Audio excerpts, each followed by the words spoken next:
Hello everyone and welcome to Art with Mrs. V. Today we are doing a class favorite, Kumihimo weaving or Japanese braiding. First, let's gather our supplies. You need cardstock or a thin piece of cardboard, scissors, a pencil, something circular to trace around, and 7 strands of yarn that are equal in length. I like mine to be about the length from my shoulder to the tips of my fingers. Finally, it is helpful if you have a hole punch, but not necessary. Let's start by making our weaving loom. You're going to trace around the circle that you have. Not super small, but also it doesn't need to be really super big. Cut the circle out.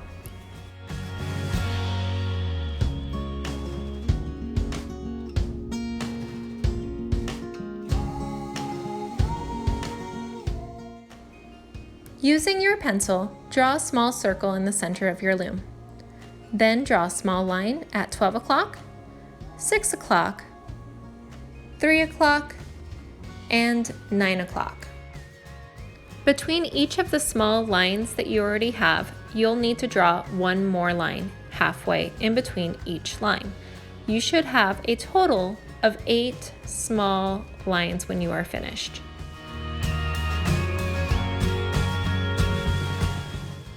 Now you can use your scissors to cut a slit where each of your 8 lines are drawn. To punch a hole in the middle of your loom, you can either use a sharp pencil, a yarn needle, or even better, a hole punch. If you use a hole punch, you only need to line up the cardstock about halfway on the hole punch and it will create a hole. If you need to use a sharp pencil or a yarn needle, please grab an adult for some help. Now we're going to take our 7 strands of yarn and put them through the center of our loom.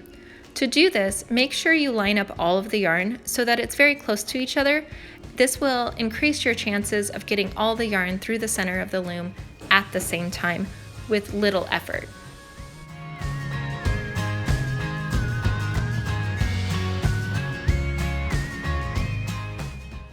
After you have pushed all 7 strands of yarn through your loom, you need to create a knot so that you can begin weaving.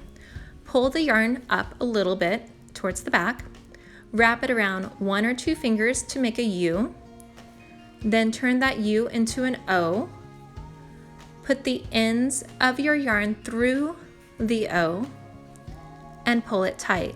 Make sure that the tail or the ends of your yarn, there's a little bit of room there so that when you are finished with your weaving, you can tie your bracelet or your necklace at the very end. Now this is important. Be sure that when you are finished tying that knot, you pull it so it is flush with your loom. Now begin separating each strand of yarn so that each strand of yarn goes into one of the notches that you have made. Remember, you have 7 strands of yarn and 8 notches. So that means that one of the notches will be empty when you are finished.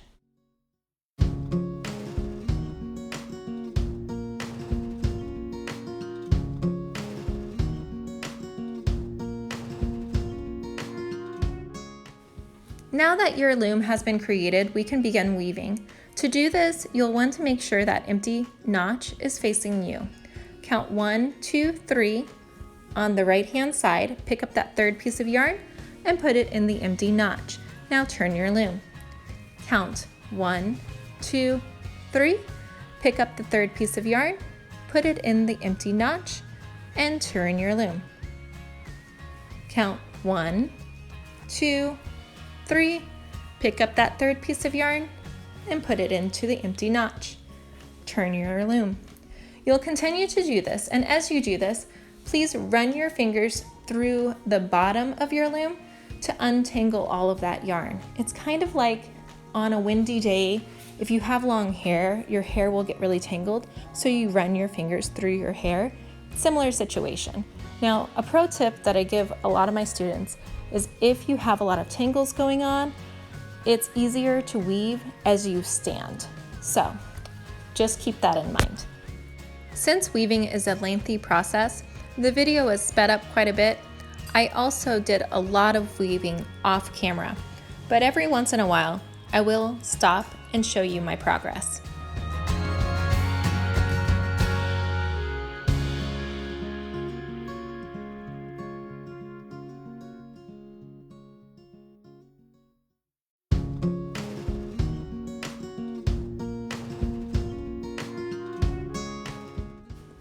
To take your weaving off of the loom once you have the desired length, simply pop the strands of yarn up from the front of your loom.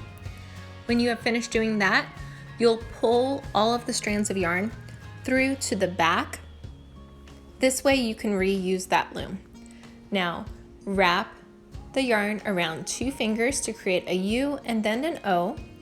Take the ends of your yarn and put it through the O and pull it tight.